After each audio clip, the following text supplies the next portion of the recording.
copy of this presentation by Mark Levin. So the number to call is 895-5025. 895-5025. You can call that right now. Probably be an answering machine, but 502 area. And we will send you the proof and the presentation of all the evidence that Obama really tried to take down the president like a traitor. He's not stopped. Yeah, they're still going on. We have Brother Lee Watts, who actually is trying to expose our governor. Kentucky corruption. The Kentucky corruption. Yeah. Most of the Democrat governors are the ones that are holding back. Trying to destroy the economy. There's one Republican governor, but Sean Hannity called him swamp creature. Probably. Yeah. He's really a Democrat. One of the things that Governor Beshear promised weeks ago, he said, we have a plan for reopening, and we're following closely with Ohio and what was the other state? Tennessee. Indiana? No, not Tennessee, because Tennessee was conservative. So is Ohio, Missouri, and North Carolina, maybe?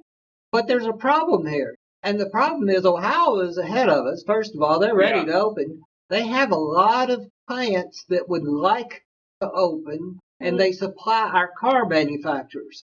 Guess who up in Michigan, guess which party that is? The governor there, he is the most draconian governor. Yeah. Brother Lee Watts, see if I can fast forward. And while he's doing that, we just heard from Rand Paul that we have 700,000 unemployed in Kentucky. To me, I'm sorry, that is horrible. That's if you awful. get the doctors, the real doctors, the patient-seeing doctors that treat patients like Erickson, and they will tell you that in the beginning we didn't know what was going to happen with this virus, but now we do. It's not nearly as bad as the media is saying, although it's like anything else. If you have congestive heart failure and COPD, you can't afford to get the flu or anything else. But shutdown is no longer necessary. I don't think it ever was, Dr. Simon. Just think about it. They said that around 98.9% or higher survive or don't even get the virus. Why shut down the whole economy for a very small amount? If you want the video on the truth about the coronavirus, call that same number, 895-5025. And this is in Louisville, so you can call 502. You have to get the tape in order to be able to appreciate the CD in order to go through it. Let's see, just give you a little sample here. It's unbelievable how they've blown everything out of proportion. Put your sound on. There. Hello there, and welcome to Patriot Point. I'm your host, Lee Watts. This channel, we're going to be focusing on American history, current events, with a special emphasis about things going on in my beloved home state of Kentucky. We'll be using Christ, the Constitution, and common sense as our guides while we discuss these various topics. Be sure you subscribe to the channel so you can be notified when a new video comes out.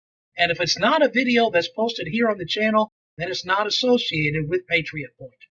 Today we're going to be examining the latest issue of propaganda that is being put forth by Kentucky Governor Andy Beshear.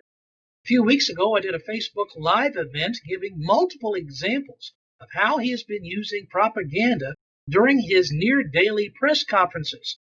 In that video, I talk about some of the classic dirty tricks that are used in propaganda. One of those tricks that I mentioned is you take the feelings that are generated because of one event, and then you try to kind of steal those feelings and co-opt them and try to manipulate people into feeling that way about a different event. That is exactly what happened during the press conference that Governor Beshear gave on May the 26th. Let me give you an example of how all of this happened. On May the 2nd was the Kentucky Freedom Rally. Nearly 1,700 freedom-loving Kentuckians showed up to stand up against Governor Beshear's unconstitutional orders during the COVID crisis. It was a positive, patriotic rally where multiple members of the Kentucky General Assembly spoke and made a strong stand for life and liberty.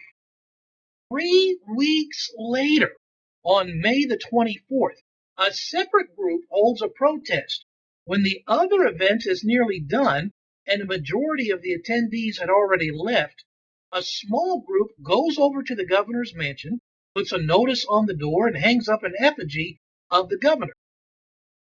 I do not condone such actions. In fact, I will come out and publicly say that I condemn such actions. Those are highly inappropriate.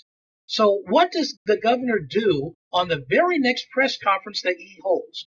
Well, he gets up and he talks about the event that happened, and he condemns those who did that, appropriately so. But here's where he crossed the line and did things which were inappropriate. He tried to take the feelings that were generated because of this action and then tried to project those inappropriately upon people who participated in the Freedom Rally nearly 3 weeks prior. This is an incredibly dishonest action, and it is a dirty trick of propaganda.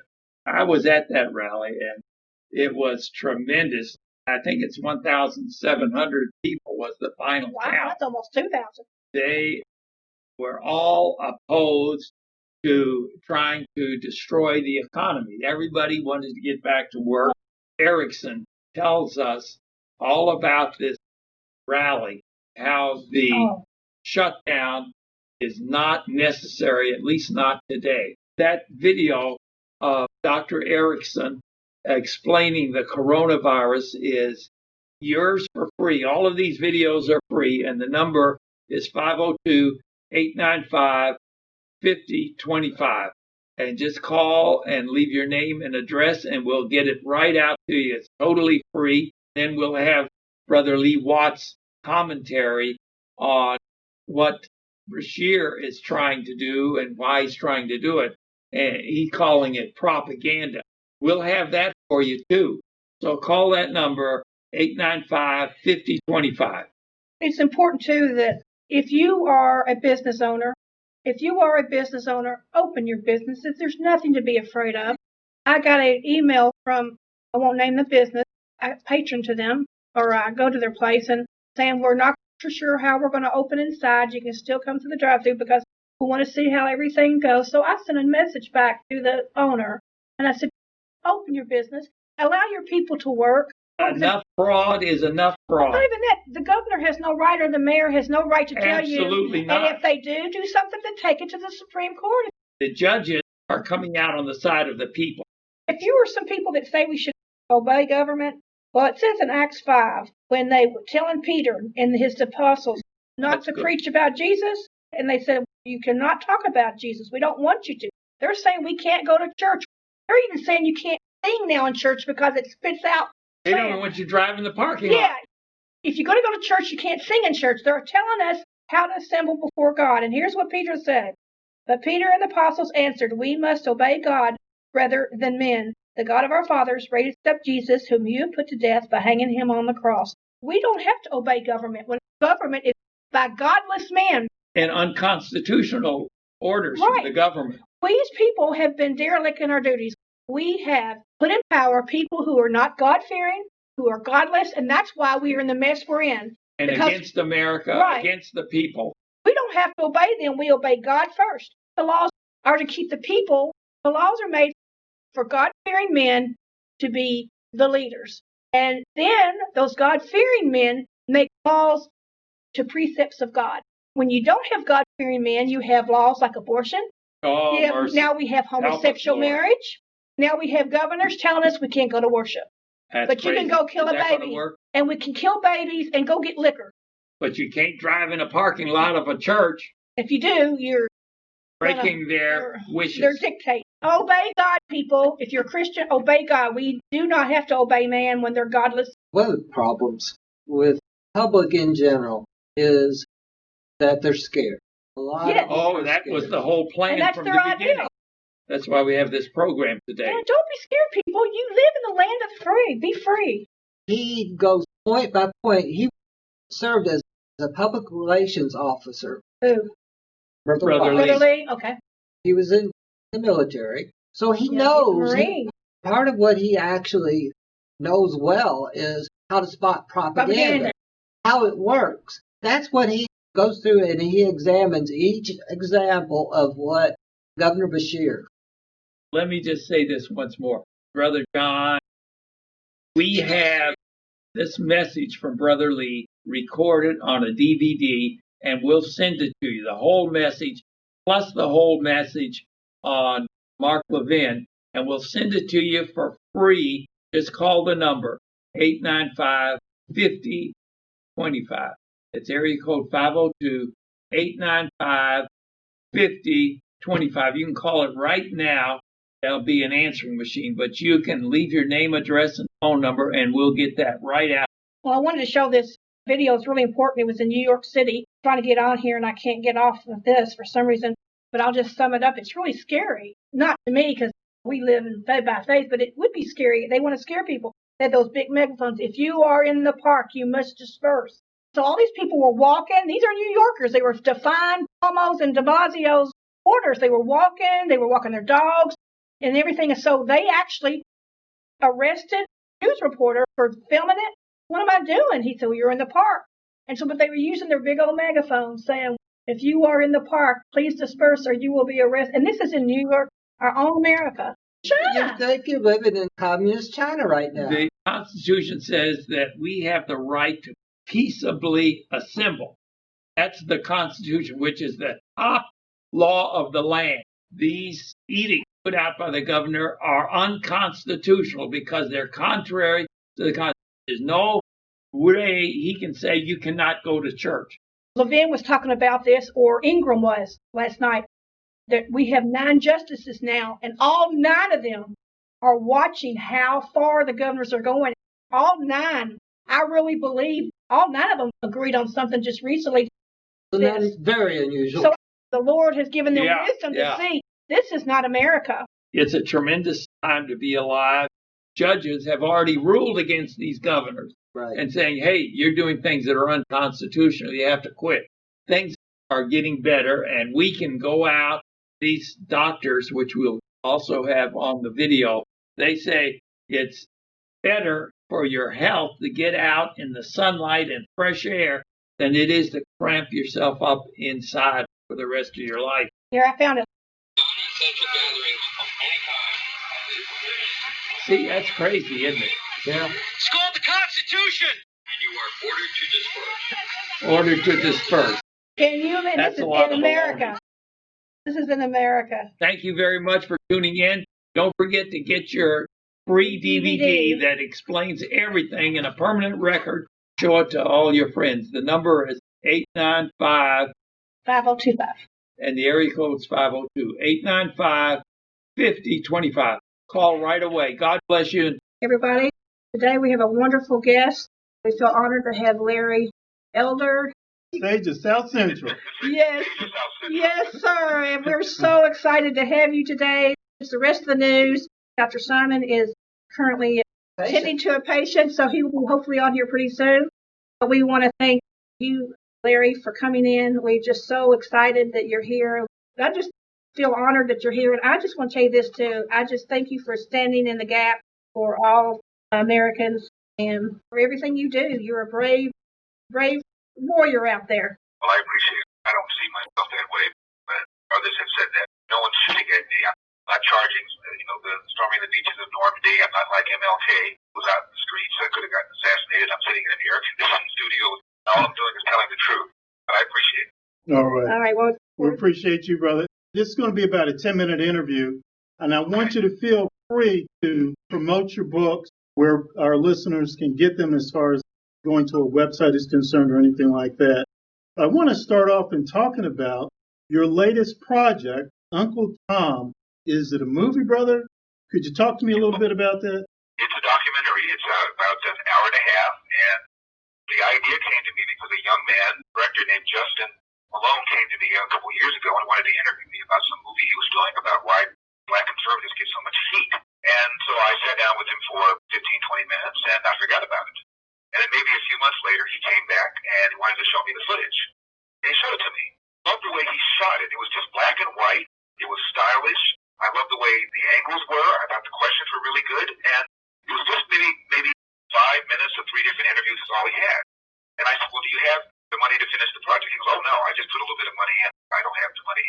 And I asked him how much he thought it would take. He told me. And I said, look, I think this thing could really be something, but we'll partner together and I will raise the money. You direct Wow. And we interviewed Candace Owens, we've interviewed Alan West, Herman Cain, Clarence Thomas is in it. Some of my heroes are in it, like Walter Williams and Thomas Sowell. The question is simply exploring why can't black individuals think like individuals, have a point of view without being castigated by our own people as self-loathing and want to be white? Why can't we have a discussion about which party is advancing the best interests of black people? Take the Republican Party, for example. I happen to be against abortion. 25% of abortions in this country are on black females. I also happen to believe a strong proponent of school choice. I went to a school called Crenshaw High School. You saw that movie a few years ago called Boys in the Hood. That was my high school. It's an inner city high school. Only 3% of the kids can do math at grade level. Now, what parent sends their kid to a school where only 3% of the kids can do math at grade level if that parent has an option out? Well, the Democratic Party is wedded to the teachers union. The teachers union hates the idea of vouchers. Yet the Republican Party is a party that wants parents to have choice. So if the route to the middle class is to get a good education, and one party is thwarting that route, and one party is giving me far more options, it seems to me that alone ought to make me rethink the 95% monolithic black vote that the Democratic Party has enjoyed for so many decades. But it really isn't even a pro-Republican or pro-Trump movie. It's a pro-think for yourself movie, stand up for yourself. Why is it that when one simply stands up and says, I believe that not everything can be traced to slavery and racism, and I don't believe that racism, what you call institutional racism or systemic racism or structural racism, even exists anymore, and to the extent that racism does exist, of course it always will, I don't think in 2020 it can stop anybody who's willing to work hard, invest in himself, and avoid making bad moral mistakes.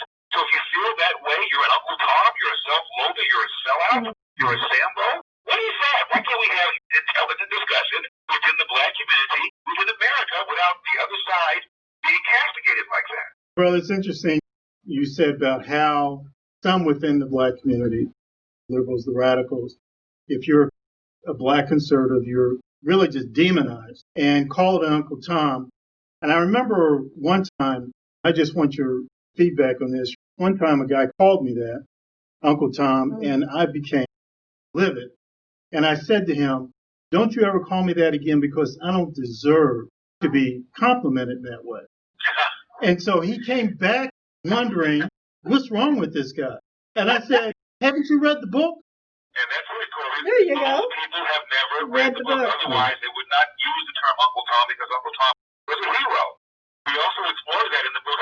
It really is sort of kind of irrelevant because the point is it's a term that's become a term that means you don't like your own kind. So even if historically is incorrect, the point is that's why people use the term. But historically, we do explore that in the movie and set that straight. Joe Biden, I think he's talking to Charlemagne the God out of the Breakfast Club.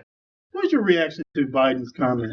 Well, that's sort of why I did the movie Uncle Tom, the idea that there's only a certain way to be black. Now, what I found interesting about that, Corbin, is that Joe Biden apologized for it. All Joe Biden did was express a point of view that is a standard point of view within the Democratic Party. Don't you remember last year, Ayanna Pressley, a black member of the so-called squad, at a convention said, we don't need any more brown faces that don't want to be brown voices. We don't need any more black faces who don't want to be a black voice. What is that but saying there's only a certain way to be black? She said the same thing that Joe Biden did, got no criticism whatsoever. So if a white person says the same thing that black Democrats say, somehow that's bigotry, but when a black person says it about another black person, it's okay. Mr. Elder, we had Vernon Robinson on our program not too long ago. He wrote the book, How Blacks Will Reelect President Trump. And in that, he talked about the central, it's almost the necessity for the Democratic Party to have substantial black voter support on the local, state, and national level. If they don't get it, and if they don't maintain it, they're not going to win too many more elections in the future. And do you think that whole narrative is a key part as to why there's such intense black voter loyalty, high-level loyalty to the Democratic Party? I would say that's the number one reason. You see, the Democrats need to have that monolithic black vote. They can't win. If Donald Trump gets 15%, 16% of the black vote, they're done. Yes. The Democratic Party has not won the white vote since 1964. They rely on minority votes. And in order to get minority votes to vote in the bloc, what do? You tell them that the enemy is over there. These guys are over here. They racism remains a major problem. And by the way, we hear about racism and these nasty Republicans couldn't give it, but that's their meme, that's their narrative, that's how they get it. As long as they have us, any black people, thinking about race and racism as opposed to garden variety issues that everybody else thinks about. How good are my schools? How safe are my streets? How secure is my job? As long as we start thinking about things like George Floyd, and again, this is a very tragic thing, but it is rare, for crying out loud. Last year, there were 9 unarmed black men shot and killed by the police. Last year, there were 19 white unarmed men shot and killed by the police. I bet you couldn't name one. It is rare whenever the police kill anybody, let alone a black person, let alone an unarmed black person. However, over Memorial Day weekend, 10 people shot and killed, 49 people wounded, nobody's talking about it. In the Chicago, too, remember 82 were shot and then 19 were killed in Chicago that same weekend. Chicago, year to year, even though they've had a coronavirus stay-at-home order for the last 3 or 4 months, year to year, more shootings and more killings in Chicago than last year. And Chicago's a third black, a third white, a third Hispanic, and about 70% of the homicides are black on black. And by the way, 75% of all homicides in Chicago are unsolved, largely because the no-snitch attitude, either they're afraid of retaliation or they fear the cops more, dislike the cops more. Either way, the witnesses don't cooperate, the cases go unsolved, and no one's talking about that. Yeah. Mr. Elder, we only got a few minutes left, so I want to use these last few minutes to talk more about you. You've written several books. Where can people purchase your book? Well, you can go to Amazon.com. My last book was about my father. My father and I had a very interesting relationship. He was that very gruff, tough guy, and I thought mistook that for lack of love. And so my dad and I did not speak very much to each other for almost 10 years. So I sat down when I was 25 years old to clear the air with him, and I figured it would last about 5 or 10 minutes.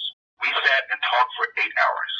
And during that time, this man went from being this ogre to this amazing guy that I completely misunderstood, knew very little about, and he became my best friend the moment after we had that 8-hour conversation. The conversation is called Dear Father, Dear Son, 2 lives, 8 hours. And it's called Dear Father because after we had this conversation, when I went back to Ohio where I was then living, my dad wrote me a letter. He never wrote me a letter. And in the letter he said, Dear Son. He never called me son back, and I said, Dear Father. So the book is called Dear Father, Dear Son, 2 lives, 8 hours. There's also a paperback, which is a little cheaper, and it's called A Lot Like Me. Same book, different title. The documentary, Uncle Tom, is available for trailer viewing on UncleTom.com. I've got 3 30-second trailers up there. And the movie comes out online on June 19th. You can just go on UncleTom.com on June 19th and download the movie, check it out. And I promise you, you're going to enjoy it. It's not angry, it's not defensive, it's not saying, how dare you call me this. It starts out with a young contractor, black contractor, and somebody approached him who was Republican. And he said, I'm not a Republican, I'm a Democrat. And this guy very, very gently said, have you read the party platforms? He said, no. He said, read the Democratic Party platform, read the Republican Party platform, and you tell me what you are. And he did. Losing friends, started losing family members, and it's also about his journey. Standing up for himself in the face of this kind of flack he's getting simply for saying, I believe in individual responsibility, hard work, accountability, and the Democratic Party is a party that kind of lets people slide, and I just don't feel comfortable there. It was that simple. So I think you're going to really enjoy it. It's very well done. It's funny. It moves quickly. Miss Cindy's going to take the last word on this, but I wanted to say this. Number one, your father, I think, was often quoted as saying, hard work, work. Hard work, work. His mantra, Corbin, is hard work wins. You get Hard work what you wins, put okay. into it. You cannot control the outcome, but you are 100% in control of the effort. Before you whine about what somebody did to you, go to the nearest mirror and say to yourself, what could I have done to change the outcome? Amen. No matter how good you are, how hard you work, bad things are going to happen. How you deal with those bad things will tell your mother and me, this we raised a man. Right. To our listeners, Father's Day is just around the corner. Yes. This would make for a fantastic gift for your father. Sure would. Fantastic gift. Larry, while you were talking, your Uncle Tom video, I think, Dr. Simon, we need to have a great big event like we've had before and have people come and watch this because we have pretty good turnout, sometimes several hundred people, and we're going to show your video because I think it's very important. Can we get a copy of it? Yeah, he told us Yes, how we to do can. it. We can go on and get it. Mr. Elder, we need to end the interview here, but we want to introduce you to Dr. Dr. Frank Simon. Simon, our man here. Hi, good to see you. How are you? I'm a strong admirer of yours for Yes. years. Thank you. I appreciate it. Sir, we're going to be in touch. We'll definitely let you know when we do all the two Editing. producers here does, once Yeah. they finish their magic. But we want to thank you for this. Let me know so I can Yes, Okay. God Great. bless you so Thank much. you very much. Okay. God bless you. Bye-bye. his book, Dear Father, Dear Son, it's an amazing piece of work. I've heard him talk about it a Me lot. too, on the radio. I've heard a couple of reviews of it. Father's Day is around the corner, and I strongly encourage people to buy it for their father. And also, it's a book that really touched me because Larry Elder often talks about what we call the high level of fatherlessness within the black community. Yeah.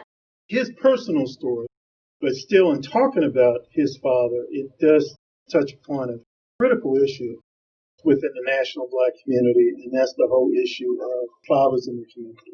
Well, what does he say in the book? Well, in the book, what it What's was the is point? that he and his father didn't have a good relationship. Did not. Right, did not. And it was based upon a long-standing lack of communication, misunderstanding between the two. And how his father was real rough and all Yes. that. Yeah. Then something happened in his life where he decided to seek reconciliation With his dad. with his father, right. There are a lot of prominent black individuals who have that similar type of story. Jay-Z is one of them. Jay-Z is like one of the major figures in the rap community.